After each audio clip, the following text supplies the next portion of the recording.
Braso Samuma etosumienu, Tinkuno. Na Seba hima ti Solomon ka. Na oba se ode nsema emuye den rebeso na hwe. Na oni asafu yupa. Ni yoma wosusu nuhwam ni sika piipa. Ni abohene ba Jerusalem. Na oduru Solomon nchen no. Oni no bo de ewo na akoma mu nyina ho nkomo. Na Solomon bua no ni nsem nyina. Na asem biara ahunta Solomon wanka nkyere no. Na Seba hima no hunu Solomon nyansa ni efi a wasie ne ne pono so nuane ne ne nkoa atenaye ne na asomfo aginaye ne wontade ne ne nsahefo ne wontade ne na fro ya onam so kɔ Awurade fie no ne hu dwire no na ɔka kyerɛ ɔhene no sɛ Oni yoye ne wunyansa ho asɛm a metee no masase so no yɛ nokore na maanye wɔn nsɛm no ma ani di besi sɛ mebaeɛ na mede m'anim abɛhunu yi na hwɛ wanka me wunyansa so a ɛso no mu fampo wo sene ka a metee no nhyira ne wo nipa na nhyira ne wo nkoa yi a wogyinagyina w'anim da yi te wunyansa no nhyira nka Awurade wo Nyankopɔn a ɔpɛ w'asɛm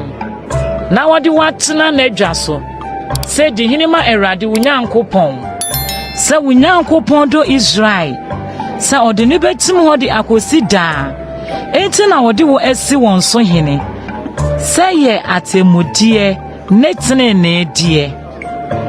na ɔma ɔhene sika dwetikɛseɛ 120 ni nuhwam piipara ni abohene na nuhwam a ɛte sɛ deɛ Seba hema no de ma ɔhene Solomon no so bi a mabio na Huram nkoa ni Solomon nkoa wɔde sika firi Ofe bae no nso de abakonnua ni abohene bae na ɔhene de abakonnua no yɔ Awurade fie ni ɔhene fie ntwedeɛ ni nsankutene ni menta ma adwomtofo no na wɔhunu saa de no bi pɛn Yuda asase so na ɔhene Solomon ma Seba hema no na ade a ɔpa a obisae no nyinaa ɛsono deɛ ɔde brɛ ɔhene no ɛna ɔno ne ne nkoa sane sii mu kɔɔ n'asase so nso sika a na ɛba Solomon nsɛm afi biako mu duro yɛ sika dwetikɛseɛ 666 ɛsono deɛ efiri adwadifoɔ hɔ ne deɛ abatafoɔ de ba na Arabia ahemfo nyinaa ne asase no so amradofoɔ no nso de sika ne dwetɛ brɛ Solomon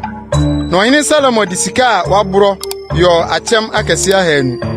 sika a waborɔ nwetɛbena 600 na ɔde dura akyɛm no mu biara ho na ɔyɔ sika a waborɔ akyɛm 300 sika nwetɛbena 300 na ɔde dura akyɛm no mu biara ho na ɔhene de kosie Lebanon kwayɛ dan no mu na ɔhene de asonsen yɔ ahennwa kokroo na ɔde sika amapadura ho na adwa no wɔ ntwedeɛ 6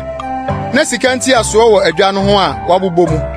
na nsa wɔ ɛha ne ha atenaeɛ no ho na agyata 2 gyinagyina nsa no ho na agyata 12 gyinagyina hɔ wɔ ntwedeɛ 6 no so ɛha ne ha ɔnyɛ ɔsaa bi da ahenni biara mu na ɔhene Solomon ade a ɔno mu nyinaa yɛ sika na Lebanon kwayɛ dan mu nneɛma nyinaa yɛ sika amapa dwetɛ ni mu wɔ mu no hwee Solomon brɛ so na ɔhene wɔ ahyɛnku a ɛne Huram nkoa no kɔ Tarsis mfie 3 biara Tarsis hyɛn no ba prɛko de sika ne dwetɛ asonsen ne ntweneboa ne kohaaba na ɔhene Solomon soe sene asase so ahemfo nyinaa ade dodoɔ ne nyansa fam na asase so ahemfo nyinaa hwehwɛ Solomon anim hunu sɛ obetie ne nyansa a Onyankopɔn de ahyɛ n'akoma mu no bie na ɔde wɔn ayɛyɛde ba miako dwetɛ nneɛma ne sika nneɛma ne ntadeɛ akodeɛ ne nuhwam apɔnkɔ ne mfunumu pɔnkɔ afi biara ne deɛ na Solomon wɔ apɔnkɔ adan 4,000 ne ntiaseɛnam ne apɔnkɔ sotefoɔ 12,000 na ɔde wɔn tenatena ntiaseɛnam nkuro mu ne ɔhene nkyɛn Jerusalem na odi ahenni nyinaa so de firi asuo Euphrat ano de kosi Filistifoɔ asase so ne Misraim hye so na ɔhene ma dwetɛ yɛ sɛ aboɔ Jerusalem na ntwiniduro nso ɔma no yɛ sɛ akyennua a ɛwɔ mpaprɛ so no dodoɔ na wɔde apɔnkɔ firi Misraim ne nsase nyinaa so brɛ Solomon na Solomon ho nsɛm nkae Akan deɛ ne akyire deɛ no. Wɔantwerɛ no odiyifo Natan nsɛm ne Siloni Ahia adiyisɛm ne ɔdehwɛfo Ido adehwɛ a ɔhwɛɛ no Nebat ba Yerobiam ho no mu. Na Salomo di Israel nyinaa so hene Yerusalem mfirihyia 40. Na Salomo ne n'agyanom kɔdae, na osiee no n'agya Dawid kurom. Na ne ba Rehabiam bedii n'adeɛ.